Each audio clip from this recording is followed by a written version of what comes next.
철썩. 어머, 손이 미끄러졌네. 순간 내 시야가 흐려졌습니다. 차가운 물이 드레스를 타고 흘러내렸어요. 특급 호텔 크리스탈홀. 화려한 샹들리에 빛 아래서 나는 젖은 얼굴로 서 있었습니다. 푸아. 완전 웃겨. 역시 가난뱅이는 가난뱅이네. 주변에서 터져나오는 웃음소리. 30년 만에 열린 동창회. 그 자리에서 나는 다시 한번 가난뱅이 서윤이 되어 있었습니다. 서윤아, 너 진짜 아직도 그 모양 그 꼴이야? 남편은 뭐해? 설마 아직도 가난하게 살아? 주변 친구들이 깔깔거리며 동조했어요. 모두가 나를 비웃고 있었습니다.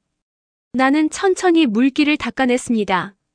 떨리지 않는 손으로, 흔들리지 않는 눈빛으로.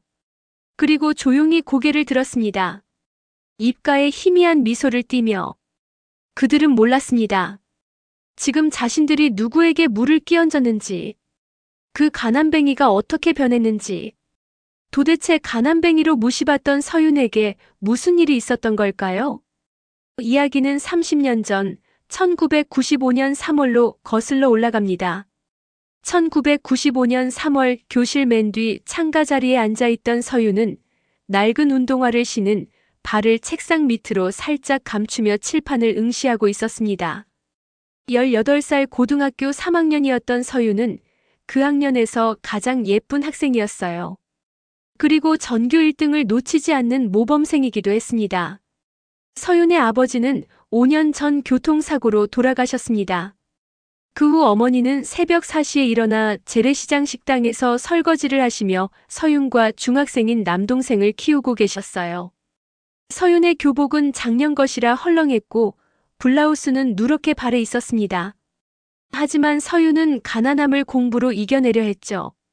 학원 한 번 다니지 못했지만 도서관에서 빌린 참고서를 달달 외우며 매번 전교 1등을 차지했습니다. 서윤이 또 1등했대. 진짜 대단하다. 집은 가난한데 공부는 어떻게 저렇게 잘해? 얼굴도 예쁘고. 부럽다. 교실에서는 늘 서윤에 대한 이야기가 오갔어요. 그런 서윤을 교실 한쪽에서 조용히 바라보는 남학생이 있었습니다. 바로 지호였어요. 지호는 1학년 때부터 서윤을 짝사랑하고 있었죠. 서윤이 아무리 낡은 옷을 입어도 점심시간에 혼자 빵을 먹고 있어도 지호의 눈에는 서윤이 가장 아름답게 보였습니다. 그리고 그런 지호를 멀리서 바라보는 또 다른 학생이 있었습니다. 바로 유리였어요. 유리는 2학년 때부터 지호를 짝사랑하고 있었습니다. 지호의 따뜻한 미소와 조용하지만 성실한 모습이 유리의 마음을 사로잡았죠.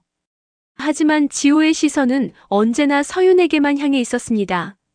점심시간이었습니다. 서윤아, 우리랑 같이 급식 먹으러 가자. 지선이가 책상 옆으로 다가왔어요. 서윤은 고개를 저었어요. 나는 도시락 싸왔어. 너 먼저 먹고 와. 지선이가 급식실로 향하자 서윤은 가방에서 빵을 꺼냈습니다. 그때였어요. 야, 서윤아. 뒤에서 들려온 목소리에 서윤이 고개를 돌리자 일진으로 소문난 유리와 그 무리들이 다가오고 있었습니다. 너 점심 또 빵이야? 급식비도 없어. 공부만 잘하면 뭐해? 유리의 비웃는 목소리가 교실에 울렸습니다. 주변 학생들이 슬쩍슬쩍 쳐다봤죠. 우리가 말 걸잖아. 왜 대답 안 해? 유리 옆에 있던 친구가 서윤의 책상을 탁 쳤습니다. 서윤의 필통이 바닥으로 떨어졌어요. 필통 속 펜과 지우개가 교실 바닥에 흩어졌어요. 너 맨날 예쁘다고 공부 잘한다고 남자애들이 쳐다보는 거 즐기고 있지? 그날 이후로도 유리무리의 괴롭힘은 계속됐습니다. 복도에서 서윤을 밀쳐 책을 떨어뜨리게 하거나 화장실에서 서윤의 낡은 옷을 비웃곤 했죠. 서윤은 그런 말들을 듣지 않으려 애썼지만 귓가에 맴돌았습니다.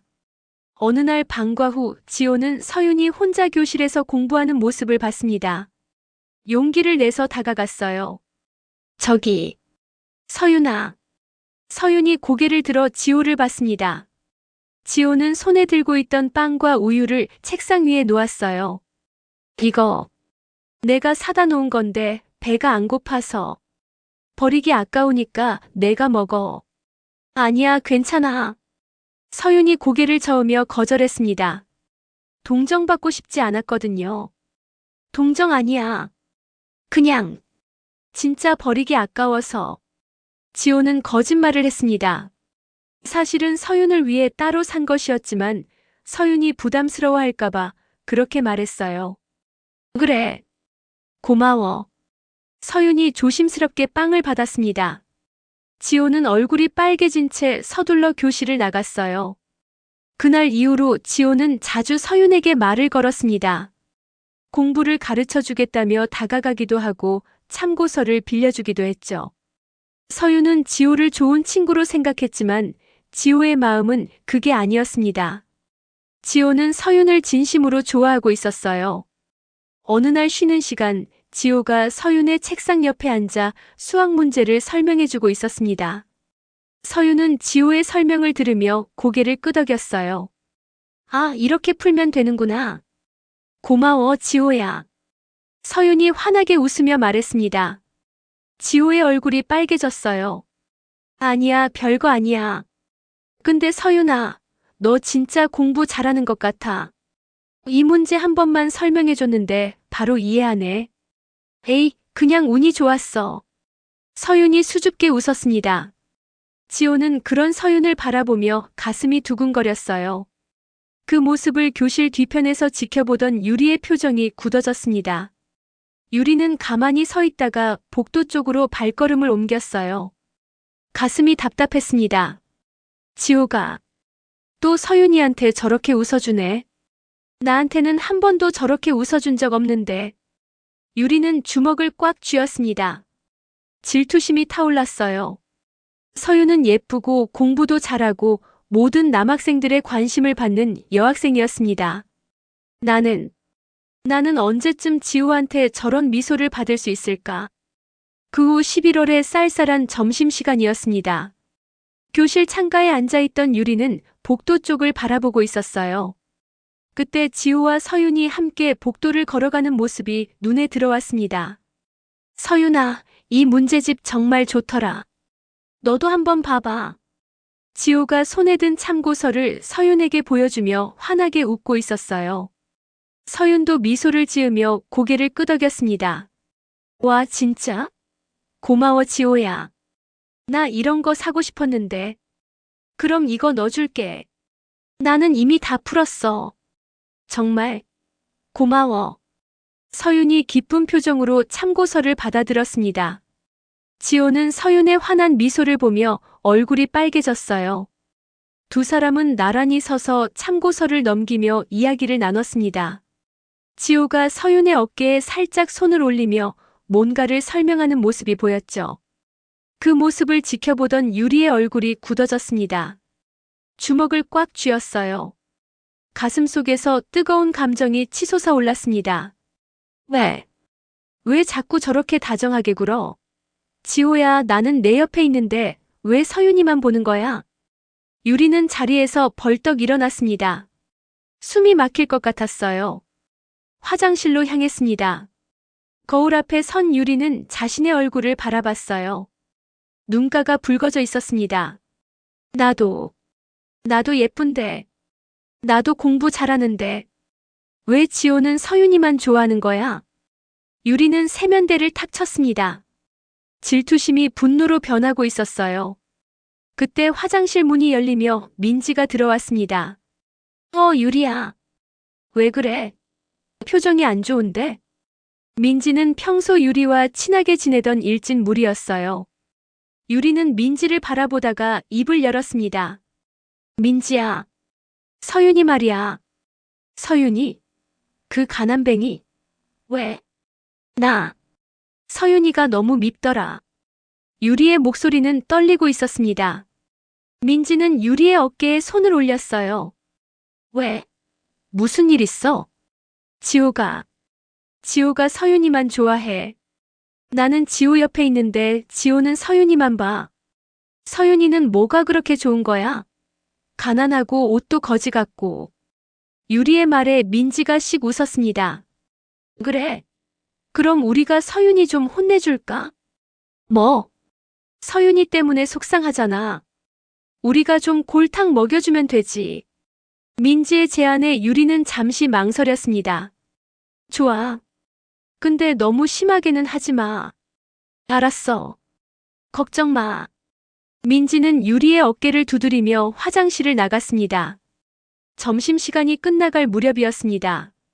서윤은 도서관에서 책을 빌려 교실로 돌아가고 있었어요. 그때 복도 끝에서 유리와 그 무리들이 다가왔습니다. 서윤아, 잠깐만. 유리가 서윤의 앞을 막아섰습니다. 서윤은 불안한 표정으로 뒤로 물러섰어요. 왜? 왜 그래? 우리 잠깐 할 얘기 있어. 따라와. 나는 교실 가야 해. 서윤이 거절하려 하자 유리 옆에 있던 친구들이 서윤의 팔을 붙잡았습니다. 싫기는.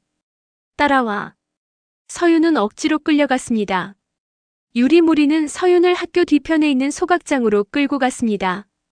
그곳은 학교에서 쓰레기를 태우는 곳이었고 학생들이 잘 가지 않는 외진 곳이었어요. 소각장 굴뚝에서는 연기가 피어오르고 있었습니다. 여기서 우리 얘기 좀 하자. 유리가 서윤을 소각장 앞에 세웠습니다. 서윤은 떨리는 목소리로 물었어요. 무슨 얘기? 너 요즘 잘 나가더라. 지호랑 친하게 지내고, 공부도 잘하고, 남자애들이 다 너만 쳐다보고. 나는 그런 적 없어. 거짓말하지 마. 내가 예쁜 척 착한 척 하니까 다들 속는 거야. 유리의 말에 옆에 있던 친구들이 킥킥 웃었습니다. 유리가 서윤에게 다가가 어깨를 확 밀었습니다. 서윤이 비틀거렸어요. 너 같은 거지가 왜 잘난 척이야? 나는 그런 적 없어. 서윤이 울먹이며 말했습니다. 그때 유리가 다시 한번 서윤을 밀었어요. 이번에는 더 세게 밀었습니다. 서윤이 뒤로 비틀거리며 소각장 쪽으로 넘어졌어요. 으악! 서윤의 비명이 들렸습니다. 서윤은 소각장 철문에 부딪혔고 뜨거운 철문에 얼굴과 팔이 닿았어요. 지지직 하는 소리와 함께 타는 냄새가 났습니다. 아, 뜨거워. 서윤이 바닥에 쓰러지며 얼굴과 팔을 감싸 쥐었습니다. 얼굴 왼쪽 볼과 오른쪽 팔뚝에 화상을 입었어요. 피부가 빨갛게 부어올랐습니다. 서윤아. 그때 멀리서 누군가의 목소리가 들렸습니다. 같은 반 친구 지선이었어요. 지선은 화장실에 가다가 서윤이 끌려가는 모습을 보고 따라온 것이었습니다. 너희 뭐 하는 거야? 지선이 달려왔습니다. 유리 무리는 황급히 그 자리를 떠났어요. 유리도 뒤돌아서 뛰어갔습니다.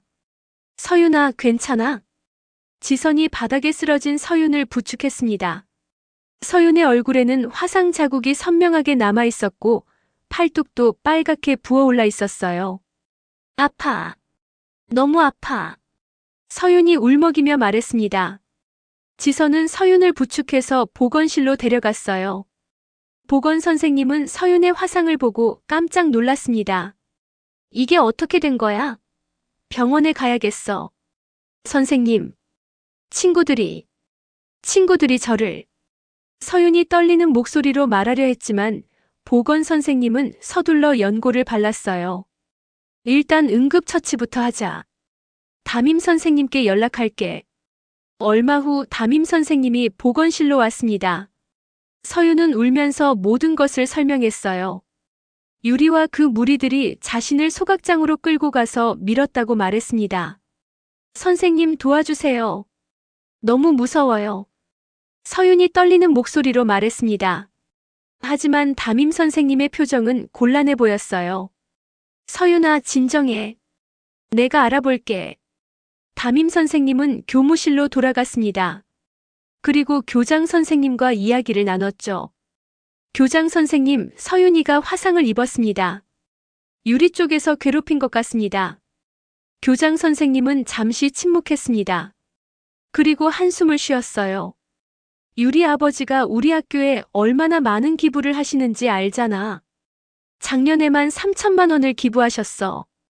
그리고 민지네 집안도 만만치 않아.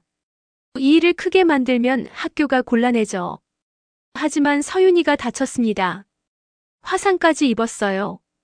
서윤이네 집은 형편이 어렵잖아. 부모님도 힘이 없으시고 조용히 넘어가는 게 좋을 것 같아. 서윤이한테 잘 타이르고 병원비는 학교에서 일부 지원해 주도록 하지. 담임 선생님은 할 말을 잃었습니다. 결국 교장 선생님의 말대로 할 수밖에 없었어요. 다음 날 담임 선생님은 서윤을 불러 조심스럽게 말했습니다. 서윤아, 이번 일은 조용히 넘어가는 게 좋을 것 같아. 병원비는 학교에서 지원해 줄게. 그리고 유리한테는 내가 주의를 줄게. 선생님, 저는 너무 무서워요. 다시 그런 일이 생기면 어떡해요? 서윤이 울먹였습니다. 담임 선생님은 서윤의 어깨를 토닥였어요. 걱정 마. 내가 지켜줄게. 하지만 그 말은 공허했습니다. 학교는 유리 집안의 재력 때문에 사건을 묵인하기로 결정한 것이었으니까요. 서윤의 가족은 가난했고 힘이 없었습니다. 어머니는 하루 종일 일하시느라 학교에 오실 시간도 없었어요. 서윤은 얼굴에 화상 자국을 가리기 위해 머리카락으로 볼을 덮었습니다. 팔뚝의 화상도 긴 소매로 가렸어요. 하지만 거울을 볼 때마다 보이는 화상 자국은 서윤의 마음에 깊은 상처를 남겼습니다. 며칠 후 서윤은 어머니께 말씀드렸습니다. 엄마, 나 전학 가고 싶어. 뭐? 갑자기 왜? 학교가 너무 힘들어. 친구들이 나를 괴롭혀. 서윤은 화상 사건에 대해서는 자세히 말하지 않았어요. 어머니가 걱정하실까봐, 그리고 어머니가 학교에 찾아가셔도 아무것도 바뀌지 않을 거라는 걸 알았으니까요. 어머니는 서윤의 얼굴을 보며 눈물을 흘렸습니다. 알겠어. 엄마가 방법을 찾아볼게. 한 달 후 서윤은 다른 학교로 전학을 갔습니다. 얼굴과 팔의 화상 자국은 점차 희미해졌지만 완전히 사라지지는 않았어요. 그리고 정신적 상처는 더 깊게 남았습니다. 전학 가던 날 서윤은 학교를 뒤돌아봤습니다. 지호는 서운한 표정으로 교실 창가에서 서윤을 바라보고 있었어요. 서윤은 새 학교에서 다시 시작했습니다. 여전히 가난했지만 공부는 열심히 했어요. 그리고 언젠가 성공해서 자신을 괴롭혔던 사람들을 되돌아보지 않겠다고 다짐했습니다. 하지만 얼굴과 팔의 화상 자국 그리고 정신적 상처는 평생 서윤과 함께할 것이었습니다. 서윤이 전학을 간 후 유리를 비롯한 일진 무리는 서윤의 소식을 전혀 듣지 못했습니다. 서윤은 흔적도 없이 사라진 것처럼 보였어요. 유리는 가끔 서윤을 떠올리며 죄책감에 시달렸지만 시간이 지나면서 그 기억도 희미해져 갔습니다. 서윤이 어디로 전학 갔는지 아는 사람 있어? 지호가 교실에서 물어봤지만 아무도 대답하지 않았어요. 서윤은 그렇게 고등학교 친구들의 기억 속에서 점차 잊혀져 갔습니다. 한편 새 학교로 전학을 간 서윤은 완전히 다른 삶을 시작했습니다. 처음에는 힘들었어요. 얼굴과 팔의 화상 자국 때문에 새 친구들의 시선이 신경 쓰였고 밤마다 악몽에 시달렸습니다. 하지만 서윤은 포기하지 않았어요. 나는 꼭 성공할 거야. 나를 괴롭혔던 사람들을 뒤돌아보지 않을 만큼. 서윤은 이를 악물고 공부했습니다. 전학 간 학교에서도 곧 전교 1등을 차지했어요. 선생님들은 서윤의 뛰어난 성적에 놀라워했고 친구들도 서윤의 성실함과 착한 성격에 감탄했습니다. 서윤아, 너 정말 대단해. 어떻게 그렇게 공부를 잘해? 그냥 열심히 할 뿐이야. 서윤은 겸손하게 대답했습니다. 서윤은 더 이상 예전처럼 소극적이지 않았어요. 화상 사건을 겪으며 강해졌고 자신감도 생겼습니다. 물론 가슴속 깊은 곳에는 여전히 상처가 남아 있었지만 그것을 드러내지 않았어요. 고등학교를 졸업한 후 서윤은 서울의 명문대학교에 전액 장학금을 받고 입학했습니다. 대학 생활도 순탄했어요. 서윤은 경영학을 전공하며 뛰어난 성적을 유지했고 여러 기업에서 인턴십 제안을 받았습니다. 하지만 서유는 남의 밑에서 일하고 싶지 않았어요. 자신의 사업을 시작하고 싶었습니다. 대학 4학년 때 서유는 작은 온라인 쇼핑몰을 창업했어요. 자본금은 거의 없었지만 서윤의 재능과 직관은 남달랐습니다. 이 상품은 분명히 잘 팔릴 거야. 서윤의 예측은 적중했습니다. 온라인 쇼핑몰은 빠르게 성장했고 졸업 후 2년 만에 직원 50명을 거느린 중소기업으로 성장했어요. 서윤은 쉬지 않고 일했습니다. 새벽 5시에 일어나 밤 11시까지 일하는 것이 일상이었죠. 대표님 좀 쉬셔야죠. 이렇게 계속 일하시면 몸이 상합니다. 직원들이 걱정했지만 서윤은 멈추지 않았어요. 괜찮아요. 나는 해야 할 일이 많아요. 서윤의 눈에는 강한 의지가 담겨 있었습니다. 5년 후 서윤의 회사는 대형 유통기업으로 성장했습니다. 직원만 500명이 넘었고 연매출 1,000억 원을 달성했어요. 서윤은 이제 30대 초반의 젊은 CEO로 경제계의 주목을 받았습니다. 서윤 대표 정말 대단하십니다. 어떻게 이렇게 빠른 시간에 성공하셨나요? 기자들이 인터뷰를 요청했고 서윤은 조심스럽게 대답했어요. 저는 그냥 열심히 했을 뿐입니다. 포기하지 않는 것이 중요하죠. 서윤은 자신의 과거에 대해서는 말하지 않았습니다. 가난했던 어린 시절도 학교에서 당한 괴롭힘도 화상 사건도 모두 비밀로 했어요. 다만 성공한 후에는 정치적 법적 인맥을 쌓는 데 신경을 썼습니다. 다시는 힘없이 당하지 않기 위해서였죠. 어느 날 서윤은 한 정치인 모임에서 김민호 의원을 만났습니다. 김민호는 젊고 유능한 국회의원이었고 서윤에게 호감을 보였어요. 서윤 대표님 다음에 식사 한번 하시죠. 좋아요. 두 사람은 자주 만나게 되었고 2년 후 결혼했습니다. 결혼식은 성대하게 치러졌어요. 정치인, 기업인, 법조인들이 모두 참석했습니다. 서윤은 이제 단순한 기업인이 아니라 정치적 법적 영향력을 가진 인물이 되었어요. 결혼 3년 후 서윤은 아들을 낳았습니다. 아들은 똑똑하고 건강하게 자랐고 훗날 검사가 되었어요. 서윤은 아들에게 항상 말했습니다. 정의롭게 살아야 해. 약한 사람을 도와주는 사람이 되렴. 서윤의 삶은 겉으로 보기에는 완벽했습니다. 성공한 기업인, 의원 남편, 검사 아들. 모든 것을 이룬 것처럼 보였어요. 하지만 서윤의 가슴 한쪽에는 여전히 상처가 남아 있었습니다. 밤이면 서윤은 거울 앞에 섰습니다. 얼굴의 화상 자국은 레이저 치료로 거의 사라졌지만 자세히 보면 희미한 흔적이 남아 있었어요. 팔뚝의 자국도 마찬가지였습니다. 유리야, 너희는 지금 어떻게 살고 있을까? 서윤은 거울 속 자신을 바라보며 중얼거렸습니다. 30년이 지났지만 그날의 기억은 여전히 생생했어요. 소각장의 뜨거운 철문, 타는 냄새, 아픈 기억들. 모두 서윤의 가슴 속에 깊이 새겨져 있었습니다. 언젠가 너희를 다시 만나게 될까? 서윤은 한숨을 쉬었습니다.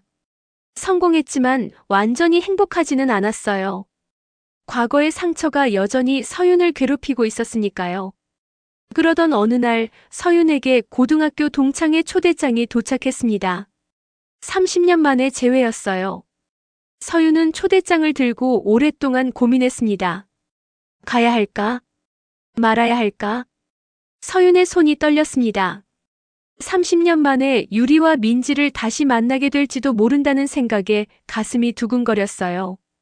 분노와 슬픔 그리고 궁금증이 뒤섞인 복잡한 감정이었습니다. 결국 서윤은 동창회에 가기로 결정했습니다.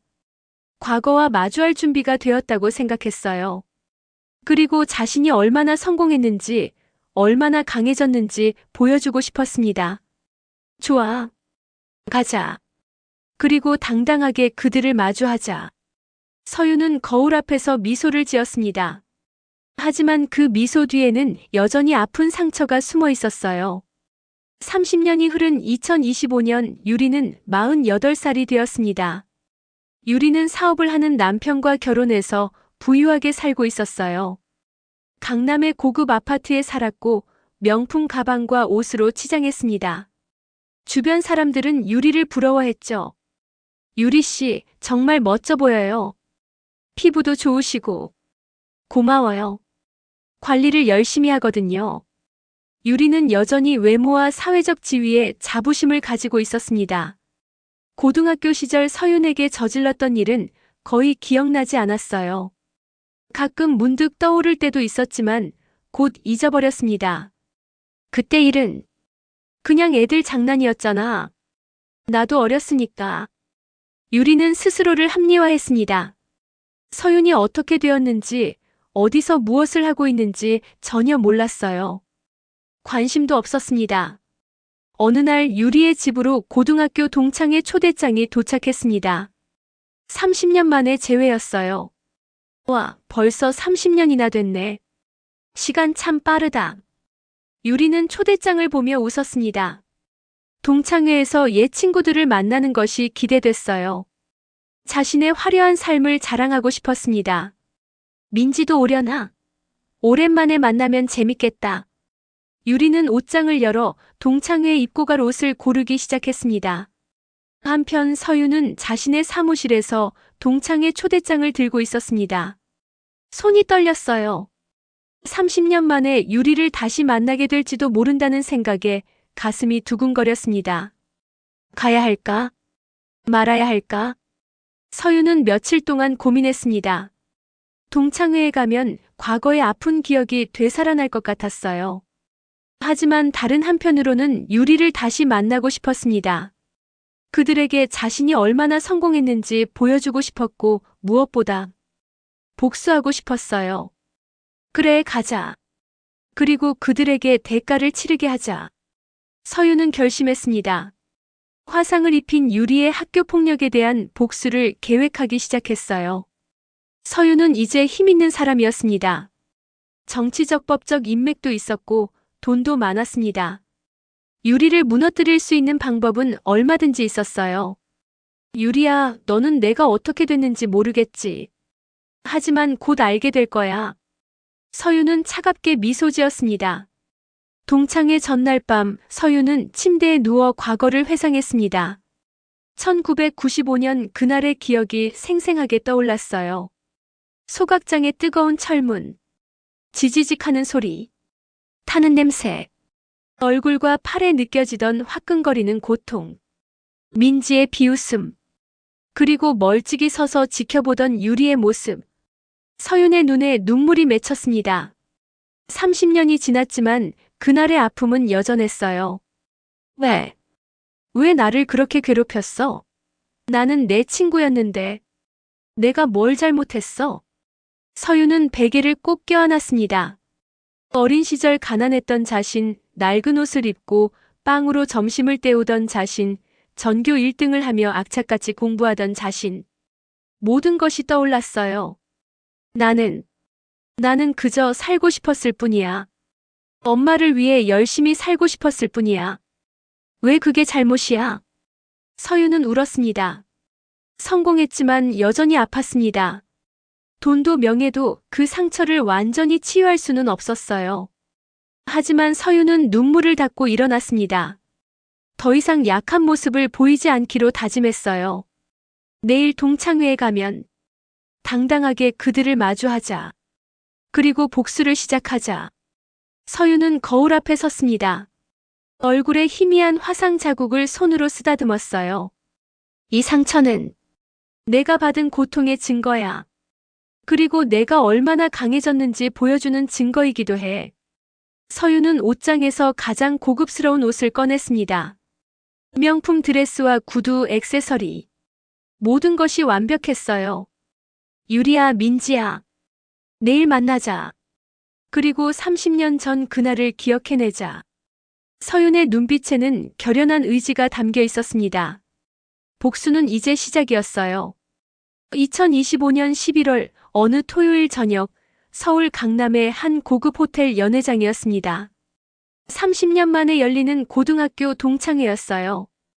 연회장 입구에는 삼성고등학교 55회 동창회라는 현수막이 걸려 있었습니다.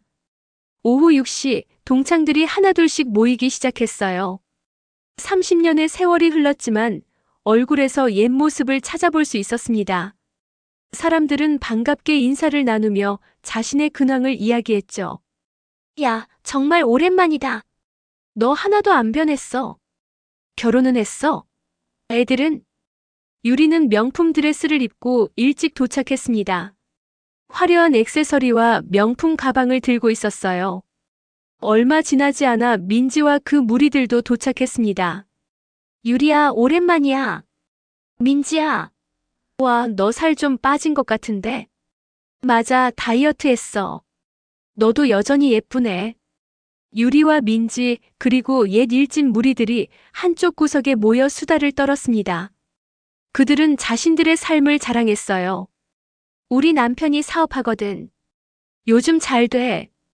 나도 애들 다 대학 보냈어. 오후 6시 30분 연회장 입구에 한 여성이 나타났습니다. 검은색 고급 드레스를 입고 단아한 진주 목걸이를 하고 있었어요. 키가 크고 자세가 곧았으며 품위 있는 미소를 띠고 있었습니다. 사람들의 시선이 그녀에게 쏠렸어요. 누군가가 속삭였습니다.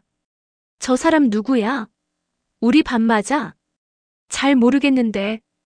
되게 품격 있어 보인다. 여성은 천천히 연회장 안으로 걸어 들어왔습니다. 그녀는 바로 서윤이었어요. 30년 만에 동창들 앞에 모습을 드러낸 것이었습니다. 서윤은 연회장을 둘러보다가 유리와 민지 무리를 발견했습니다. 심장이 두근거렸지만 표정은 차분했어요. 천천히 그쪽으로 걸어갔습니다. 오랜만이야. 서윤이 침착한 목소리로 인사했습니다. 유리와 민지는 서윤을 위아래로 훑어봤어요.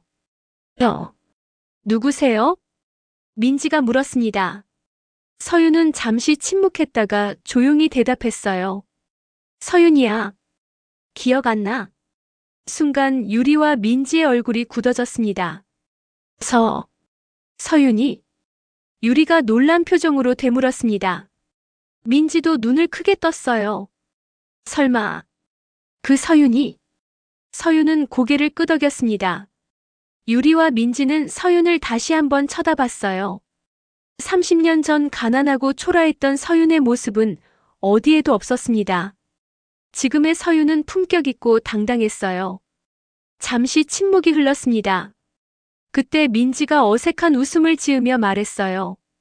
아, 서윤이구나. 오랜만이야. 와, 많이 변했네. 민지의 말투에는 은근한 조롱이 담겨 있었습니다. 옆에 있던 일진 무리 중 한 명이 킥킥 웃으며 거들었어요. 맞아, 진짜 많이 변했다. 그때는 옷도 낡고 빵 먹고 그랬는데. 어디서 그런 옷 샀어? 좀 괜찮아 보이는데? 일진 무리들이 서윤을 보며 수군거렸습니다. 유리는 팔짱을 끼고 서윤을 위아래로 훑어보며 말했어요. 서윤아, 그동안 뭐하고 지냈어? 유리의 질문 방식에는 우월감이 묻어났습니다. 마치 자신이 서윤보다 위에 있다는 듯한 태도였죠. 그냥 일하면서 살았어. 서윤이 짧게 대답했습니다. 민지가 비웃듯 말했어요. 그냥 일. 뭐 직장 다니는 거야? 우리는 다들 결혼 잘했거든. 맞아, 서윤아. 너 결혼은 했어? 일진 무리 중 한 명이 물었습니다. 서윤은 침착하게 대답했어요. 했어. 남편은 뭐 해? 돈은 잘 벌어? 노골적인 질문이었습니다. 서윤은 대답하지 않고 그냥 미소만 지었어요.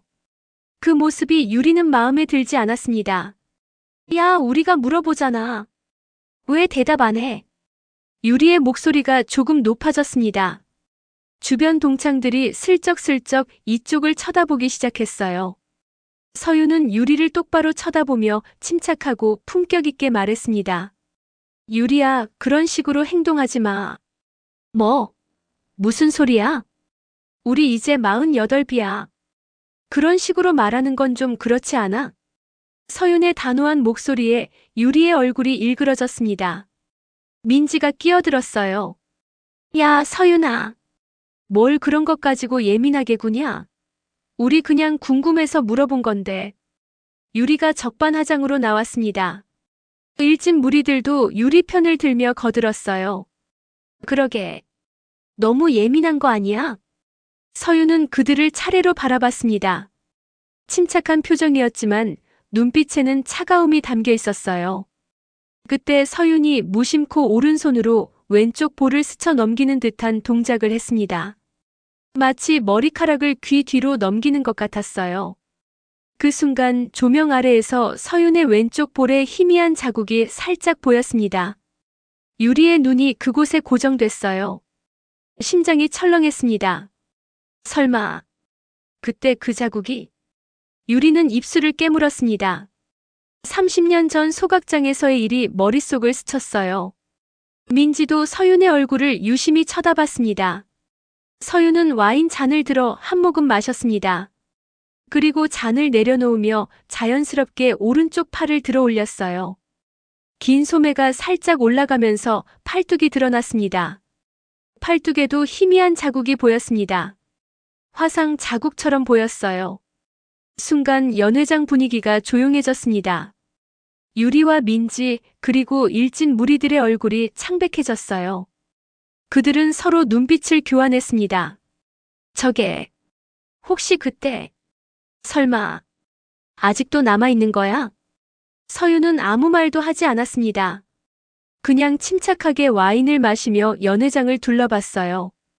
하지만 그 침묵이 오히려 더 무서웠습니다. 유리는 뒤로 한 걸음 물러섰습니다. 목이 말랐어요. 민지도 불안한 표정으로 유리를 쳐다봤습니다. 유리는 손이 떨렸습니다. 일진 무리들도 서로 작은 목소리로 속삭였어요. 너 봤어? 서윤이 팔에. 응. 뭔가 자국 같은 게 있더라. 얼굴에도 있었어. 희미하게. 그거 혹시 그때 그거 아니야? 무리들은 불안한 표정으로 서로를 쳐다봤습니다. 30년 전 소각장에서의 일이 떠올랐어요. 그때는 장난이라고 생각했습니다. 금방 나을 거라고 생각했어요. 하지만 30년이 지난 지금도 그 자국이 남아있다니. 서윤은 여전히 침착한 표정으로 서 있었습니다. 주변 동창들이 이쪽을 쳐다보기 시작했어요. 무언가 심상치 않은 분위기라는 걸 느낀 것 같았습니다. 유리는 물잔을 집어들었습니다. 손이 떨려서 물이 조금 흘렀어요. 민지가 유리의 팔을 잡았습니다. 유리야, 괜찮아? 응, 괜찮아. 하지만 유리의 목소리는 떨리고 있었습니다. 서윤의 존재가 갑자기 무겁게 느껴졌어요. 더 이상 예전에 가난하고 약했던 서윤이 아니었습니다. 일진 무리들도 불안한 표정으로 수군거렸습니다. 그들은 서윤이 더 이상 만만한 상대가 아니라는 걸 직감했어요. 그리고 30년 전 자신들이 저질렀던 일이 이제 돌아올지도 모른다는 두려움을 느꼈습니다. 서윤은 연회장 반대편에서 조용히 와인을 마시고 있었습니다. 겉으로는 침착해 보였지만 가슴속에서는 감정이 소용돌이치고 있었어요. 30년 전의 기억, 그날의 고통, 그리고 지금까지 안고 살아온 상처들. 이제 시작이야. 서윤은 와인 잔을 천천히 내려놓으며 작은 미소를 지었습니다. 그 미소 속에는 복수의 시작이 담겨 있었어요. 연회장의 긴장감이 조금 가라앉았습니다. 서윤은 다른 동창들과 이야기를 나누고 있었고 유리와 민지 무리는 한쪽 구석에서 여전히 불안한 표정으로 서 있었어요. 유리야, 우리 그냥 먼저 갈까? 민지가 작은 목소리로 제안했습니다. 하지만 유리는 고개를 저었어요. 아니야. 먼저 가면 진 것 같잖아. 유리의 목소리에는 자존심이 묻어났습니다. 서윤 때문에 도망치듯 먼저 가고 싶지 않았어요. 유리는 와인을 한 잔 더 마셨습니다. 술이 조금씩 취기가 올라오고 있었어요. 시간이 조금 흐른 후 유리는 다시 서윤에게 다가갔습니다. 얼굴이 약간 붉어져 있었어요. 민지와 일진 무리들도 함께 따라왔습니다. 서윤아. 유리가 서윤을 불렀습니다. 서윤은 대화하던 동창에게 양해를 구하고 유리 쪽을 돌아봤어요. 왜? 너 혹시 지호 생각나? 고등학교 때 우리 반에 있던. 유리의 질문에 서윤은 잠시 침묵했습니다. 그리고 조용히 대답했어요. 응, 기억나. 지호가 너 엄청 좋아했잖아. 맨날 너한테 빵이랑 우유 갖다 주고. 유리의 목소리에는 묘한 감정이 담겨 있었습니다. 질투와 비아냥이 섞인 말투였죠. 주변 일진 무리들이 킥킥 웃었어요. 맞아, 지호가 서윤이한테 완전 빠져 있었지. 그때 서윤이 때문에 지호가 다른 여자애들은 눈도 안 줬잖아. 서윤은 그들을 차례로 바라봤습니다. 그리고 침착하게 대답했어요. 그랬나? 잘 기억 안 나는데. 거짓말. 분명히 기억할 거야. 유리가 서윤에게 한 걸음 더 다가왔습니다. 서윤과의 거리가 가까워졌어요. 그래서 묻는 건데 너 아직 지호랑 연락하고 지내냐? 유리의 질문에 서윤은 고개를 저었습니다. 아니, 30년 동안 연락 안 했어. 전학간 후로 한 번도. 아, 그래? 지호는 안 왔더라. 동창회에. 혹시 너 때문에 안 온 건 아니겠지? 유리의 말에는 조롱이 담겨 있었습니다. 서윤은 미소를 지으며 대답했어요. 그럴 리가. 지호가 나를 왜 피해? 글쎄, 너 같은 애 좋아했던 게 부끄러워서 그런 거 아니야? 유리의 말에 일진 무리들이 다시 킥킥 웃었습니다. 서윤은 여전히 침착한 표정으로 유리를 바라봤어요. 유리야, 너 아직도 지호 좋아해? 서윤의 질문에 유리의 얼굴이 굳어졌습니다. 뭐? 무슨 소리야? 30년 전에도 그랬잖아. 너가 지호 좋아했지. 근데 지호는 날 좋아했고. 서윤의 말에 유리의 얼굴이 빨개졌습니다. 가슴속에서 뭔가가 치밀어 올랐어요. 그게. 지호는 내가 예쁘고 공부도 잘하니까 좋아한 거야. 서윤이 담담하게 말했습니다. 유리는 주먹을 꽉 쥐었어요. 뭐? 어린 나이였는데도 지호가 사람 보는 눈이 정말 높았네. 서윤이 작은 미소를 지으며 덧붙였습니다. 내가 공부도 잘하고 얼굴도 예뻤잖아. 유리 넌 공부도 못했으니까. 순간 유리의 이성이 끊어졌습니다. 30년 동안 쌓여있던 자격지심과 질투심이 폭발했어요. 가난했던 서윤이 감히 자신을 무시한다는 생각에 화가 치밀었습니다.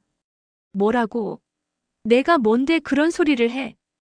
유리의 목소리가 높아졌습니다. 주변 동창들이 이쪽을 쳐다보기 시작했어요. 유리야, 진정해. 민지가 유리의 팔을 잡으려 했지만 유리는 뿌리쳤습니다. 진정하라고? 이 여자가 지금 나한테 무슨 짓을 하는지 몰라. 유리야. 닥쳐. 유리는 테이블 위에 놓인 물잔을 집어들었습니다. 손이 떨렸어요. 서윤은 침착하게 유리를 바라봤습니다. 유리야, 그거 내려놔. 서윤이 조용히 말했지만 유리는 듣지 않았어요. 그래봤자 가난뱅이 주제에. 유리가 소리쳤습니다. 그리고 물잔을 들어 서윤의 얼굴에 물을 확 끼얹었어요. 차가운 물이 서윤의 얼굴과 드레스에 쏟아졌습니다. 서윤의 화장이 번지고 머리카락이 젖었어요. 고급 드레스에도 물이 흥건히 젖었습니다. 연회장이 순간 조용해졌습니다. 모든 동창들이 숨을 죽이고 이 광경을 지켜봤어요. 일진 무리들이 깔깔거리며 웃기 시작했습니다. 가난뱅이 주제에 잘난 척 하더니 꼴 좋네. 민지도 유리 옆에 서서 비웃었어요. 서윤아, 내가 아무리 예쁜 옷 입고 와도 소용없어. 너는 여전히 가난뱅이야. 일진 무리들의 웃음소리가 연회장에 울렸습니다. 다른 동창들은 충격받은 표정으로 그 모습을 지켜봤지만 아무도 나서지 못했어요. 서윤은 얼굴에 묻은 물을 천천히 닦았습니다. 손수건으로 얼굴을 닦으며 유리를 쳐다봤어요. 서윤의 표정은 침착했지만 눈빛은 얼음처럼 차가웠습니다. 유리야. 서윤이 조용히 불렀습니다. 유리는 여전히 흥분한 상태로 서윤을 노려봤어요. 왜? 더 할 말 있어? 너 지금 큰 실수를 했어. 서윤의 차가운 목소리에 유리는 비웃었습니다. 실수? 뭐가 실수야? 내가 나한테 함부로 말해서 벌 받은 거지. 그래, 벌. 서윤이 작은 미소를 지었습니다. 하지만 그 미소는 전혀 따뜻하지 않았어요. 벌이라면 나도 줄 수 있어. 뭐? 유리가 어리둥절한 표정을 지었습니다. 서윤은 가방에서 휴대폰을 꺼냈어요. 그리고 누군가에게 전화를 걸었습니다. 여보, 나야. 지금 동창회인데. 응, 좀 문제가 생겼어. 변호사 한 분 좀 보내줄 수 있어? 서윤의 말에 유리의 얼굴이 굳어졌습니다. 변호사? 왜? 응, 폭행 사건이야. 증인도 많아. 응, 알겠어. 고마워. 서윤이 전화를 끊고 유리를 바라봤습니다. 유리야, 너 지금 나한테 물을 끼얹었어. 이건 폭행이야.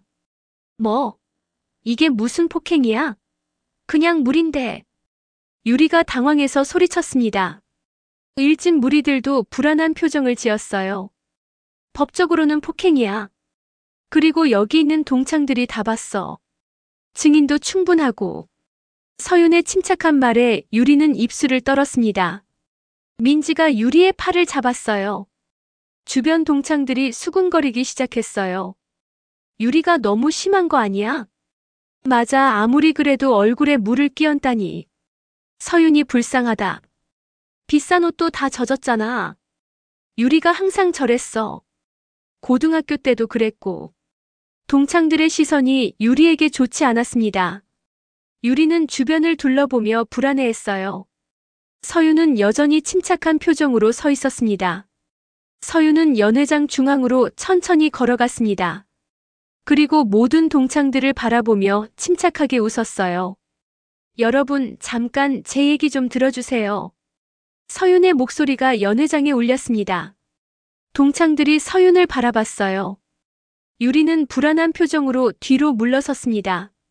오늘 30년 만에 여러분을 만나서 정말 반가웠어요. 서윤이 미소를 지으며 말했습니다. 근데 제가 한 가지 깨달은 게 있어요. 서윤이 잠시 멈췄습니다. 연회장이 조용해졌어요. 어떤 사람들은 30년이 지나도 변하지 않는다는 거예요. 서윤의 눈빛이 유리 무리를 향했습니다. 고등학교 때 남을 괴롭히던 사람들은 지금도 똑같더라고요. 동창들이 웅성거리기 시작했습니다. 유리의 얼굴이 빨개졌어요. 서윤아, 무슨 소리야? 유리가 소리쳤습니다. 하지만 서윤은 침착하게 계속 말했어요. 제가 오늘 여러분 앞에서 물을 뒤집어 썼어요. 누가 그랬는지 다들 아시죠? 동창들이 유리를 쳐다봤습니다. 유리는 고개를 돌렸어요. 그건 서윤이가 먼저. 제가 먼저 뭘 했나요? 서윤이 유리를 똑바로 쳐다보며 물었습니다. 너가 나한테 함부로 말해서. 유리가 말을 더듬었습니다. 서윤은 고개를 저었어요. 함부로 말했다고 물을 끼얹어요? 우리가 48인데. 서윤의 말에 동창들이 고개를 끄덕였습니다. 서윤이 말이 맞아. 말로 해결할 수 있는 걸 왜 물을 끼얹어? 유리가 좀 심했어. 동창들의 반응에 유리는 당황했습니다. 분노와 당황이 섞인 표정이었어요. 서윤은 천천히 상황을 장악해 나갔습니다. 서윤이 유리 무리를 쳐다봤습니다. 너희들은 하나도 변한 게 없구나. 서윤의 목소리가 갑자기 커졌습니다. 연회장이 조용해졌어요. 예전이나 지금이나 정말 못됐어. 서윤이 소리쳤습니다. 동창들이 숨을 죽였어요. 그때였습니다. 잠깐만. 갑자기 한 사람이 자리에서 벌떡 일어났습니다. 바로 지선이었어요. 지선은 고등학교 때 서윤과 같은 반 친구였습니다. 나는 그날 너네를 봤어. 소각장 근처에서. 지선의 목소리가 떨리고 있었습니다. 동창회장 전체가 숨을 죽였어요. 유리와 그 친구들이 서윤이를 소각장으로 끌고 가는 걸 봤어. 그리고 서윤이가 붉은 차로 밀려서 화상을 입는 것도 봤어. 유리의 얼굴이 새하얗게 질렸습니다. 지선아, 너 지금 무슨 소리를. 그건 오해야. 유리가 변명을 시도했지만 이미 늦었습니다. 서윤은 차분하지만 단호한 목소리로 말했습니다. 유리야, 이제는 과거의 그 폭행에 대한 책임을 져야 할 때야. 너희들이 나한테 한 짓을 다 기억하고 있어. 유리와 일진 무리들은 여전히 못되게 굴었습니다. 에이, 그게 뭐 대수라고. 옛날 일 가지고. 장난이었다고 너무 예민하게 구는 거 아니야? 서유는 그들의 반응을 보며 더 이상 망설이지 않았습니다. 사과하지 않겠다면 법수 없지. 서윤의 단호한 말에 동창 회장이 조용해졌어요. 변호사를 통해 법적 절차를 시작하겠어. 목격자도 있고 증거도 있어. 이제는 법이 판단할 거야. 유리와 일진 무리들은 당황한 표우로 서로를 쳐다보았습니다. 주변의 다른 동창들도 놀란 표정으로 이 상황을 지켜보고 있었어요. 동창회 현장은 순식간에 긴장감으로 가득 찼습니다. 꾸린 사람들, 즉 과거에 서윤을 괴롭혔던 사람들은 불안한 눈빛으로 자리를 뜨기 시작했어요. 그때 연회장 입구에서 한 남자가 들어왔습니다. 정장을 입은 중년 남성이었어요. 서윤 대표님? 남자가 서윤을 보며 반갑게 인사했습니다. 서윤은 남자를 보고 미소를 지었어요. 아, 상무님. 여기서 뵙네요. 저희 회사 동창회도 여기서 하거든요. 옆 연회장에서요. 대표님도 동창회세요? 네, 고등학교 동창회예요. 아, 그러시군요. 근데 옷이 무슨 일 있으셨어요? 남자가 서윤의 젖은 드레스를 보며 걱정스럽게 물었습니다. 아, 괜찮아요. 조금 물을 엎질렀어요. 그러세요? 조심하세요. 아, 그리고 김민호 의원님은 잘 지내시죠? 남자의 말에 연회장이 조용해졌습니다. 김민호 의원? 동창들이 수군거리기 시작했어요. 네, 잘 지내요. 상무님도 건강하시고요. 네, 대표님. 그럼 저는 이만. 좋은 시간 되세요. 남자가 인사하고 떠났습니다. 연회장에 긴장감이 흘렀어요. 서윤아. 지금 그 사람이 뭐라고 했어? 대표님? 한 동창이 조심스럽게 물었습니다. 서윤은 미소를 지으며 대답했어요. 아, 내가 회사를 운영하고 있거든. 회사? 무슨 회사? 유통회사. 그리고 김민호 의원이라고 했는데 내 남편이야. 서윤의 대답에 연회장이 술렁거렸습니다. 유리와 민지의 얼굴이 새하얗게 변했어요. 김민호 의원. 국회의원 말하는 거야? 응, 맞아. 서윤의 담담한 대답에 동창들은 충격을 받았습니다. 서윤이 대기업 대표이자 국회의원의 부인이라니. 유리는 그 자리에 주저앉고 싶었습니다. 서윤이 얼마나 성공했는지, 얼마나 큰 힘을 가졌는지 이제야 깨달았어요. 서윤은 그들을 차례로 바라봤어요. 그리고 천천히 오른쪽 팔에 긴 소매를 걷어올리기 시작했습니다. 팔뚝에 있는 화상 자국이 완전히 드러났습니다. 이거 보이지? 서윤이 조용히 물었습니다. 유리와 민지 그리고 일진 무리들은 서윤의 팔뚝을 바라봤어요. 화상 자국이 또렷했습니다. 이게 유리가 말을 더듬었습니다.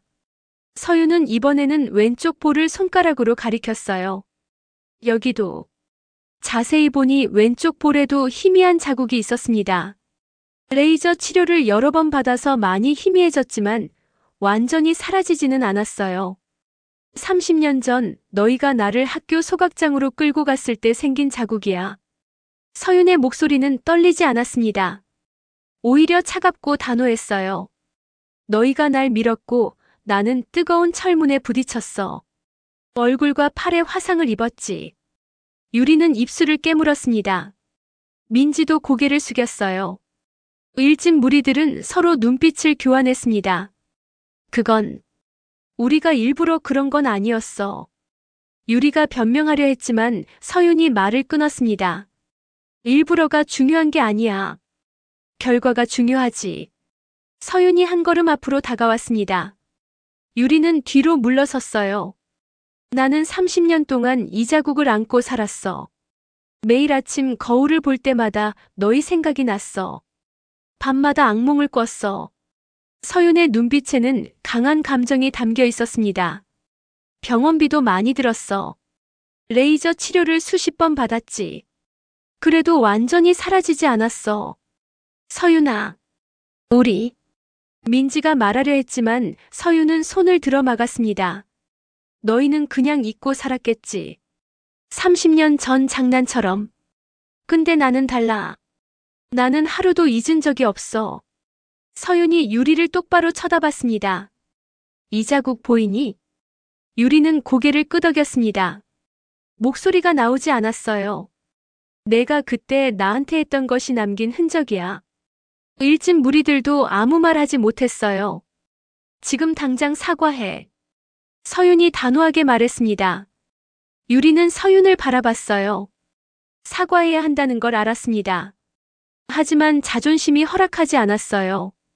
사과. 유리가 머뭇거렸습니다. 서윤은 팔짱을 끼고 유리를 기다렸어요. 그래, 사과. 너희가 나한테 저질렀던 일에 대해. 왜 내가 사과해야 해? 30년이나 지난 일인데. 서윤의 눈빛이 차갑게 변했습니다. 30년이 지났다고 없던 일이 되는 건 아니야. 그래도 그건 옛날 일이잖아. 우리 그때 애들이었고. 유리가 적반하장으로 나왔습니다. 일진 무리들도 유리 편을 들었어요. 맞아, 우리 어렸을 때 일이잖아. 지금 와서 왜 그래? 너무 집착하는 거 아니야? 서윤은 그들을 차례로 바라봤습니다. 그리고 비웃듯 웃었어요. 집착? 너희는 정말 변한 게 없구나. 서윤이 소매를 다시 내렸습니다. 좋아. 사과 안 할 거지? 유리는 대답하지 않았습니다. 서윤은 고개를 끄덕였어요. 그럼 내 방식대로 하지. 서윤의 말에 유리의 얼굴이 창백해졌습니다. 그리고 오늘 연회장에 있던 동창들이 다 목격자야. 너희가 나한테 물을 끼얹은 거. 서윤아, 그건 폭행죄로 고소할 수 있어. 그리고 30년 전 학교폭력 사건도 다시 조사받을 수 있어. 서윤의 차가운 말에 일진 무리들이 술렁거렸습니다. 30년 전 일은 시효가 지나지 않았어? 한 무리가 떨리는 목소리로 물었습니다. 서윤은 미소를 지었어요. 학교폭력은 민사상 손해배상 청구가 가능해. 시효는 10년이지만 상해의 경우는 달라. 특히 화상처럼 영구적인 흔적이 남은 경우는 더더욱. 서윤의 말에 유리는 벽에 기댔습니다. 다리에 힘이 풀렸어요. 그리고 오늘 물을 끼얹은 건 명백한 폭행이야. 증인도 많고 내 옷도 증거야. 서윤이 젖은 드레스를 가리키며 말했습니다. 서윤아, 우리. 민지가 떨리는 목소리로 말했지만 서윤은 듣지 않았어요. 너희에게 마지막으로 기회를 줄게. 서윤이 유리를 똑바로 쳐다봤습니다. 지금 당장 진심으로 사과해. 그럼 오늘 일은 넘어갈 수도 있어. 유리는 서윤을 바라봤습니다. 사과해야 한다는 걸 알았어요. 하지만 입이 떨어지지 않았습니다. 자존심이 허락하지 않았어요. 나는. 유리가 말을 더듬었습니다. 그때 일진 무리 중 한 명이 비웃으며 말했어요. 뭐야, 겁주는 거야? 우리가 무서워서 사과할 것 같아? 맞아, 30년 전 일 가지고 지금 뭘 어쩌겠다는 거야? 일진 무리들이 서윤을 비웃었습니다. 유리도 그들에게 용기를 얻은 듯 고개를 들었어요. 그래, 서윤아. 너 아무리 변호사 불러도 소용없어. 30년 전 일은 시효 지났을 거야. 유리가 다시 태어난 척했습니다. 서윤은 한숨을 쉬었어요.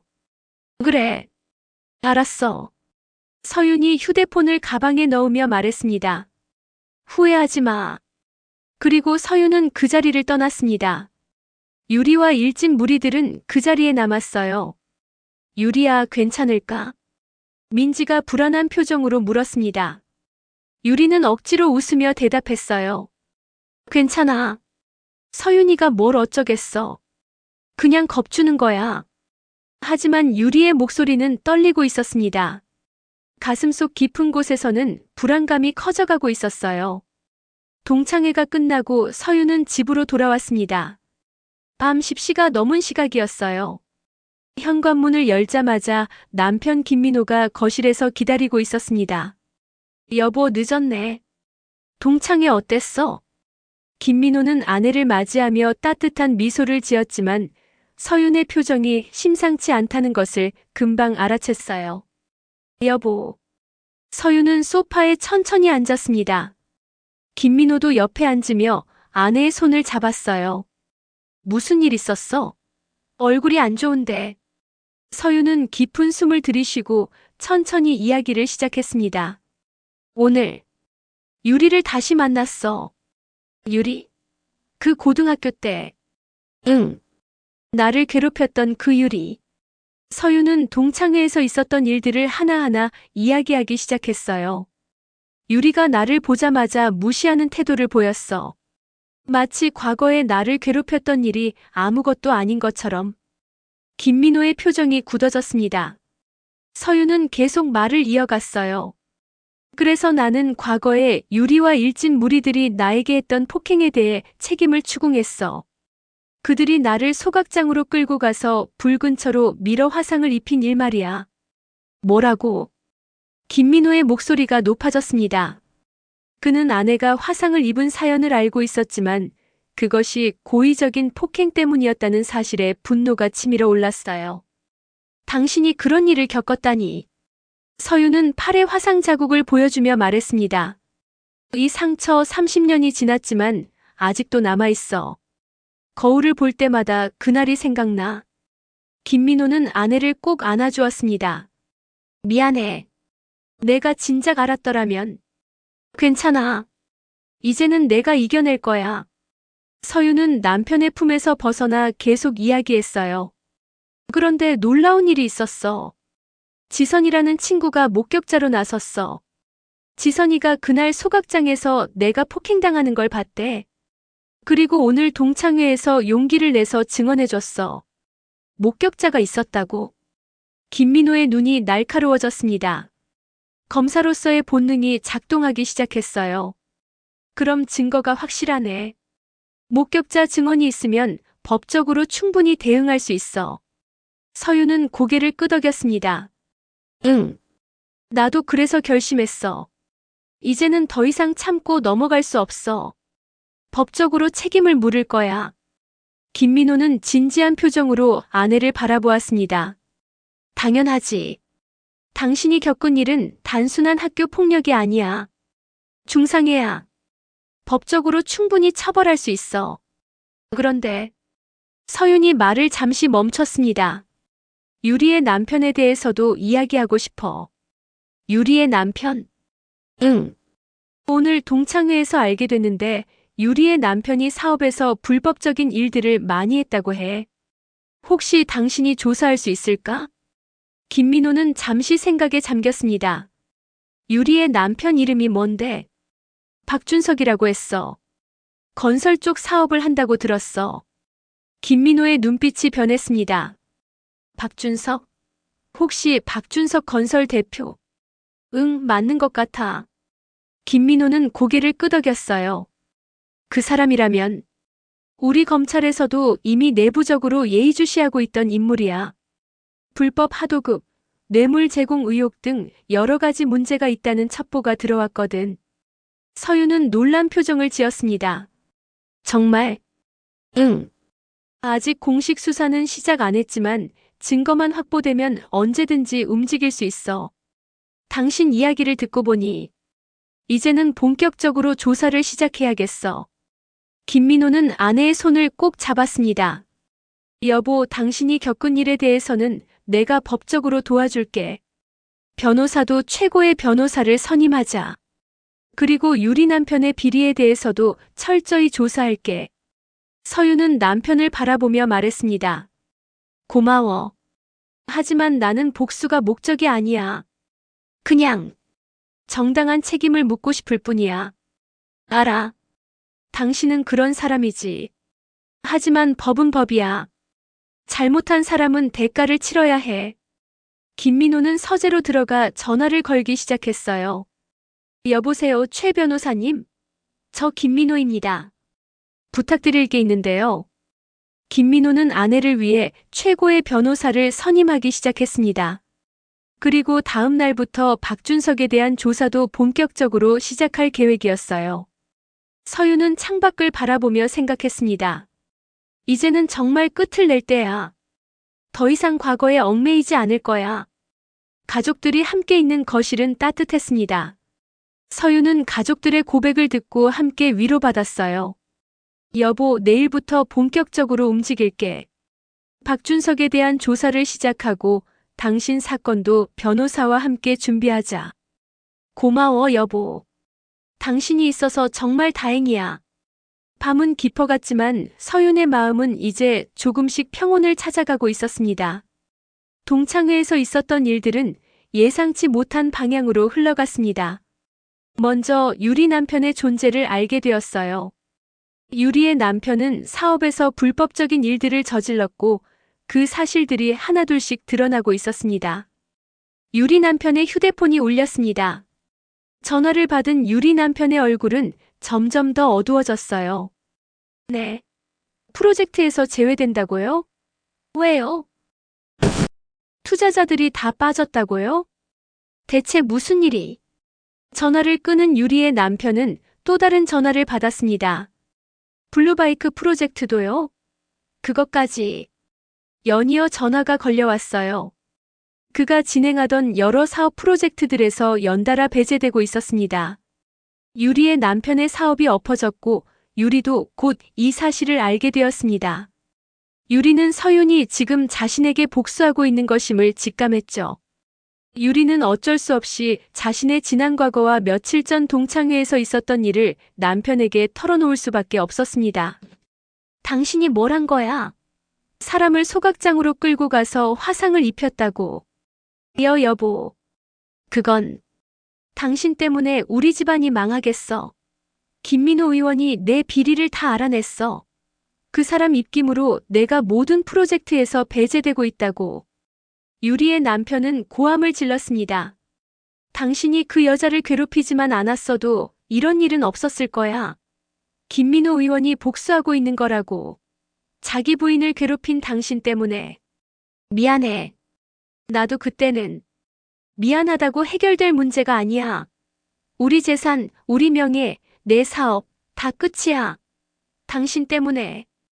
유리의 남편은 머리를 감싸쥐었습니다.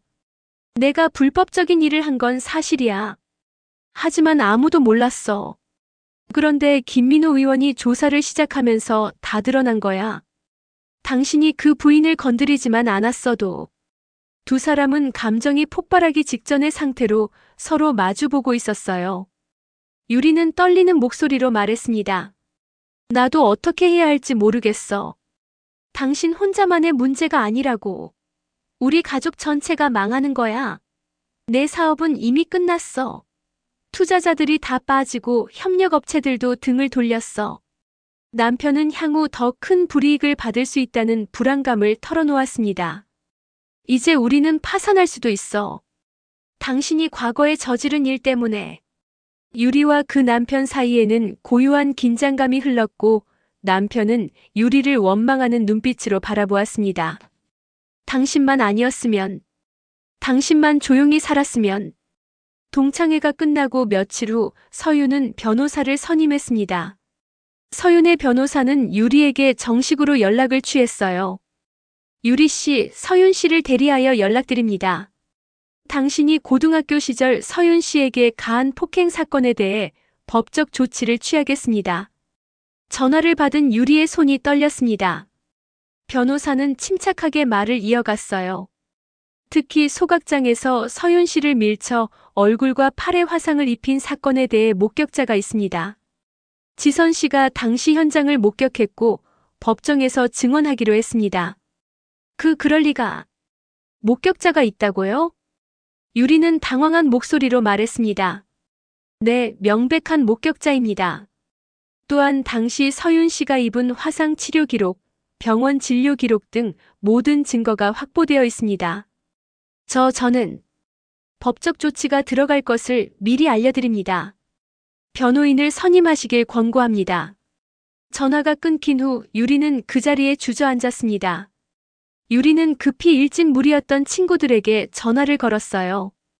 여보세요? 미선아, 큰일 났어. 서윤이가 변호사를 선임했대. 목격자도 있다고 해. 뭐? 목격자가 누군데? 지선이래. 지선이가 그날 우리가 서윤이를 소각장으로 끌고 간 걸 봤대. 전화기 너머로 미선의 당황한 목소리가 들렸습니다. 그럼 우리도 다 엮이는 거 아니야? 그러게. 어떡하지? 유리는 다른 친구들에게도 연달아 전화를 걸었습니다. 모두가 불안해하고 있었어요. 며칠 후 유리와 일진 무리들은 재판에 넘겨졌습니다. 법정에 선 유리는 창백한 얼굴로 서 있었어요. 옆에는 일진 무리였던 친구들도 함께 서 있었습니다. 검사가 기소장을 읽기 시작했습니다. 피고인 유리와 공모자들은 1995년 3월 피해자 서윤을 학교 소각장으로 강제로 끌고 가 폭행하고 뜨거운 불 근처로 밀어 얼굴과 팔에 2도 화상을 입혔습니다. 증인석에 지선이 앉았습니다. 증인은 당시 상황을 목격했습니까? 네, 목격했습니다. 지선은 떨리는 목소리로 증언을 시작했어요. 저는 그날 우연히 소각장 근처를 지나가다가 유리와 친구들이 서윤이를 끌고 가는 걸 봤습니다. 서윤이는 울면서 저항했지만 그들은 서윤이를 불 근처로 밀었고 서윤이가 화상을 입는 것을 제 눈으로 똑똑히 봤습니다. 왜 그때 신고하지 않았습니까? 무서웠습니다. 저도 보복당할까봐. 하지만 이제는 진실을 말해야 한다고 생각했습니다. 서윤도 증인석에 섰습니다. 서윤은 소매를 걷어올려 팔에 남은 화상 자국을 보여주었어요. 이 상처는 30년이 지난 지금도 남아있습니다. 제 얼굴에도 흉터가 있습니다. 서윤의 목소리는 차분했지만 단호했습니다. 유리와 친구들은 제가 가난하다는 이유로 저를 괴롭혔습니다. 그리고 그날 저를 소각장으로 끌고 가서 불 근처로 밀었습니다. 저는 평생 이 상처를 안고 살아왔습니다. 유리의 변호사가 반박을 시도했습니다. 30년이나 지난 일인데 왜 이제 와서 문제를 삼는 겁니까? 하지만 서윤의 변호사가 즉각 반박했습니다. 폭행죄는 시효가 있지만 중상의 죄는 시효가 더 길며 무엇보다 피해자가 입은 정신적 신체적 피해는 지금까지 계속되고 있습니다. 이는 단순한 과거의 일이 아닙니다. 특히 유리의 남편도 법정에 참석했어요. 그는 자신의 사업에서 저질렀던 비리 때문에 별도의 재판을 앞두고 있었습니다. 김민호 검사의 조사로 그의 불법 행위들이 모두 드러났고 그는 유리를 원망하는 눈빛으로 바라보고 있었습니다. 재판이 진행되는 동안 유리 남편은 유리 때문에 사회적 지위를 잃게 되었다는 사실에 분노하고 있었어요. 몇 주간의 재판 끝에 판결이 내려졌습니다. 판사는 엄숙한 목소리로 말했습니다. 피고인들의 행위는 단순한 학교 폭력이 아닌 중상해를 초래한 범죄 행위입니다. 피해자는 평생 신체적, 정신적 고통을 안고 살아왔습니다. 피고인 유리와 공모자들에게 징역 1년의 집행유예 2년을 선고합니다. 또한 피해자에게 손해배상금을 지급할 것을 명령합니다. 판사는 계속해서 말했습니다. 과거의 잘못이라 하더라도 결코 용서받을 수 없습니다. 피해자가 평생 안고 살아야 할 상처를 생각하십시오. 진심으로 반성하고 속죄하는 삶을 살기 바랍니다. 판결이 내려지자 유리는 그 자리에 주저앉았습니다. 일진 무리였던 친구들도 모두 고개를 떨구고 있었어요. 법정을 나서는 유리의 남편은 유리를 차갑게 바라보며 말했습니다. 당신 때문에 우리 인생이 망가졌어. 이제 어떻게 할 거야? 유리는 아무 말도 하지 못했습니다. 목격자의 증언으로 유리와 그 무리들은 법의 심판을 받았고 정역 1년의 집행유예 처분을 받게 되었습니다. 서윤은 법정을 나서며 깊은 숨을 내쉬었습니다. 이제야 정말 끝이 난 거구나. 재판이 끝나고 몇 달이 흘렀습니다. 서윤은 이제 과거의 상처로부터 조금씩 자유로워지고 있었어요. 어느 따뜻한 봄날 오후 서윤은 가족들과 함께 집 거실에 모여 있었습니다. 남편 김민호, 아들 모두가 서윤을 둘러싸고 앉아 있었어요. 엄마, 오늘 기분이 좋아 보여요. 아들이 환하게 웃으며 말했습니다. 응, 엄마는 정말 행복해. 가족이 있어서. 서윤은 미소 지었습니다. 가족과 함께 보내는 시간들이 서윤에게는 가장 큰 치유였어요. 서윤은 자신의 팔에 남은 화상 자국을 내려다보았습니다. 30년이 지났지만 여전히 선명하게 남아있는 흉터. 예전에는 이 자국을 볼 때마다 수치심과 고통이 밀려왔지만 이제는 달랐어요. 이 상처는 이제 나에게 강인함의 상징이에요. 서윤은 조용히 말했습니다. 이 흉터는 내가 얼마나 힘든 시간을 견뎌냈는지, 그리고 결국 이겨냈다는 증거예요. 더 이상 부끄러운 게 아니라 자랑스러운 거죠. 김민호가 아내의 손을 꼭 잡았습니다. 당신은 정말 강한 사람이야. 나도 당신에게서 많은 걸 배워. 고마워, 여보. 당신이 있었기에 가능했어. 서윤은 창밖으로 스치는 햇살을 바라보며 깊은 숨을 들이마셨습니다. 따뜻한 햇살이 서윤의 얼굴을 비추었어요. 이제는 정말 괜찮아. 서윤은 미소 지으며 중얼거렸습니다. 과거는 과거일 뿐. 나는 이제 미래를 향해 나아갈 거야. 서윤의 마음속에는 더 이상 어둠이 없었습니다. 대신 희망과 평화가 가득했어요. 과거의 화상 자국은 여전히 남아 있었지만 이제 그것은 서윤의 강인함을 상징하는 표식이 되었습니다. 서윤은 과거를 교훈으로 삼아 더 나은 미래를 만들어가고 있었어요. 이제 서윤의 인생은 새로운 장을 열고 있었어요. 과거의 고통은 지나갔고 현재의 행복이 그 자리를 채우고 있었습니다. 서윤은 창밖으로 스치는 햇살을 바라보며 미소 지었습니다. 오늘의 이야기는 여기까지입니다. 오늘도 행복한 하루 되세요. 김여사 인생극장이었습니다.